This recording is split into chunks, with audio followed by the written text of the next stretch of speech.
So this week, this month has come to an end. We have tackled, we have hunted, we have discovered and figured some things out about our analysis paralysis monster. And then we have also unleashed our own inner Hyde and really got back in touch with that inner child, with that creativity. So starting off this month, I did a couple sketches. And, this one I was interested in. I liked the character. I liked the expression of it. But this one still had a little bit of fun, but it wasn't really there. And then my other sketch is the one that I decided upon. Now going in with my inner Hyde, this was just to kind of get my hands moving, the clay moving, seeing what it feels like, but it was a little too goblin-y, a little too weird for me. Wasn't really there. And then I did this piece, which I still think is pretty cool as a demon, but it just wasn't speaking Mr. Hyde to me. So these were the extra sketches that I was able to come up with and create. And then now I can introduce analysis paralysis. So this is that monster, that demon that was tugging at me, that was saying, you know what? No, we got to keep going. We got to keep planning. You've been planning this for a few years and you're still almost there, but not quite yet.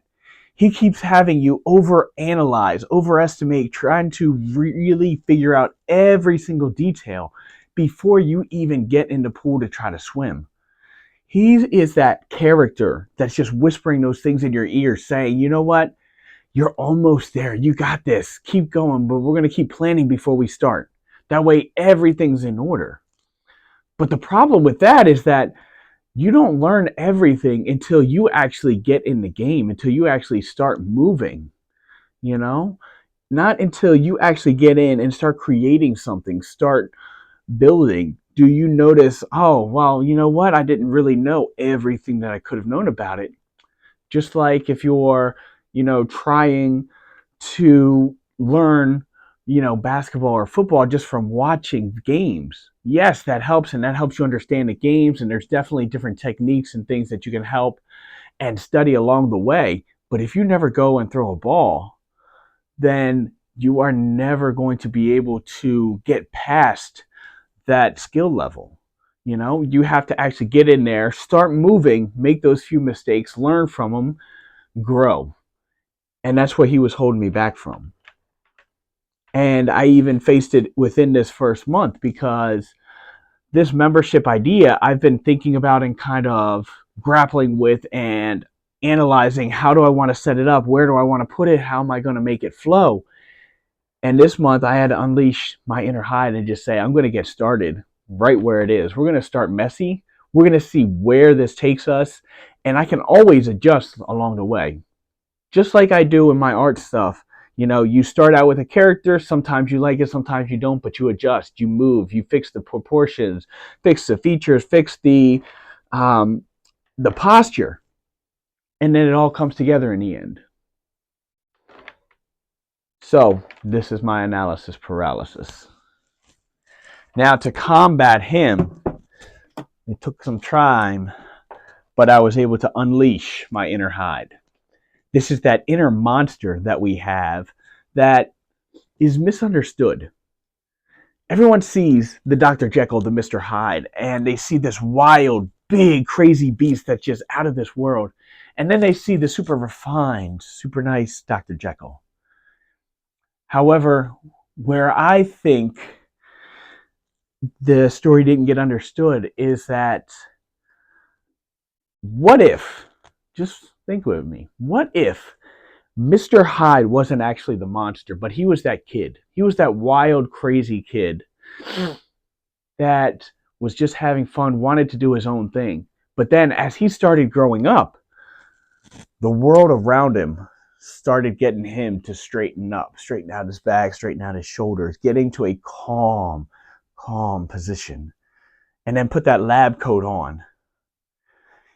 It told him that creativity and art and drawing and painting and sculpting, it was a hobby. It was something fun to do, something on the side. That's why when you went to school, it was in the electives. It wasn't one of the main courses. You had a choice to take it, but you had to make sure that science and social studies and English, all of those were dynamite.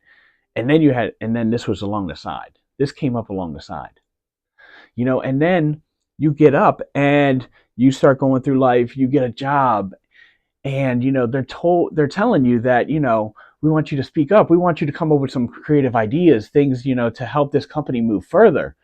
And then you start putting some things in and they're just like, yeah, no, that's not going to work.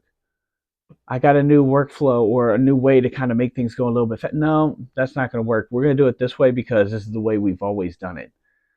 They're stuck in their own ways because it's always the way they've done it. So you start coming up with a few ideas, they all get shot down. You come up with a few less ideas, they still get shot down. And then over time, you just stop coming up with ideas. You hold back and you hold on to them. And then eventually they just stop coming. And then you get yourself into this place to where you're like, wow, I don't even know when I put my creativity on a shelf. I don't even know when I stopped drawing or stopped sculpting. It just happened. I just woke up one day and it was like, wow, I haven't sculpted or created in a few years, or it's even more. I can't even remember the last time I did something. And what usually happens is you get reconnected because of your kids. You have young kids, they start growing up and they start coloring, and then you get back and you just want to spend some time with them and you start doing it and you're just like, wow, I totally forgot about this. And you get into it with them. And the ones that most of the people that are still sculpting, still creating, the artists that are still out there are the ones that didn't let the world take it away from them. And that is a little bit beyond the Dr. Jekyll. That is the people that kind of held on to it and have found time and a place to kind of put their creativity to work. Now with Dr. Jekyll, I think it is that character, that person that is trying to get back, creating these potions to try to rediscover that inner child, that inner monster, that crazy, wild, free creative. So that is what he is all about. Mr. Hyde is all about freedom, about creativity, about bringing forth that inner child that you had and holding on to him so tight and not letting him go. And he was facing off here against my analysis paralysis. Analysis paralysis was saying, you know what, we need a plan, we need to figure it out. Mr. Hyde said, no, we need to go. We need to go, we need to move. And then I will seek your counsel. And I would say, you know what, where can I go? What do I need to adjust? And then I would let you take over and take a part in it and say, okay, you know what, let's analyze all of the action that we just took, what we just created.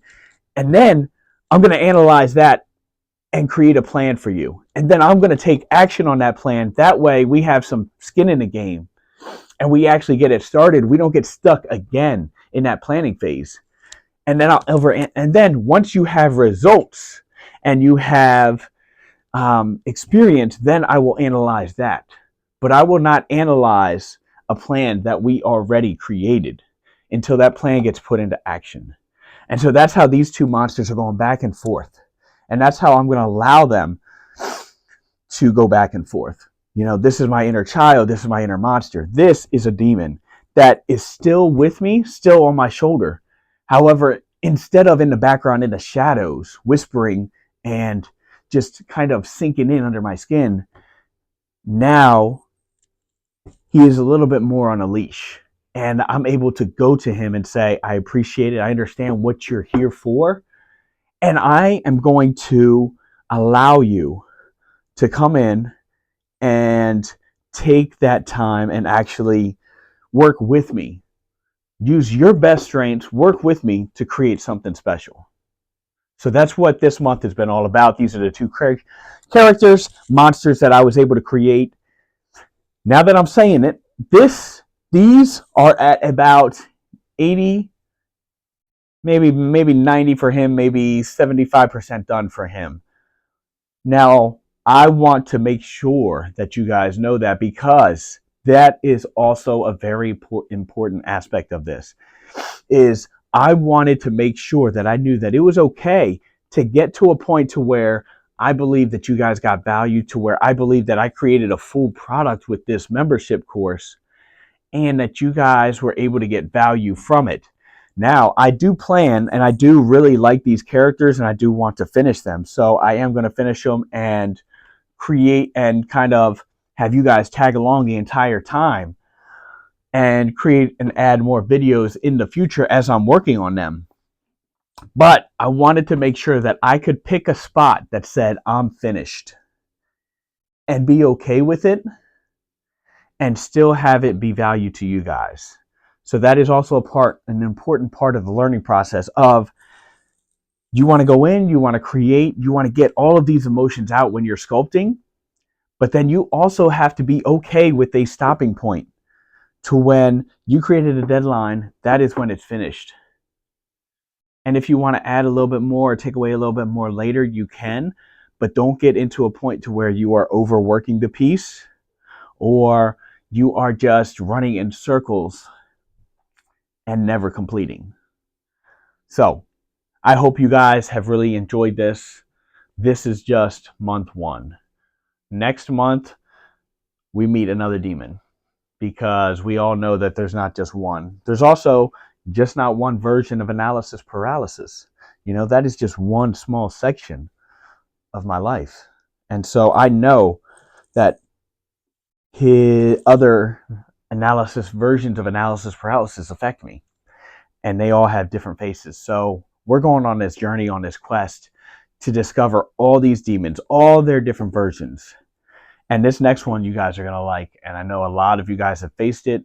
I have faced him.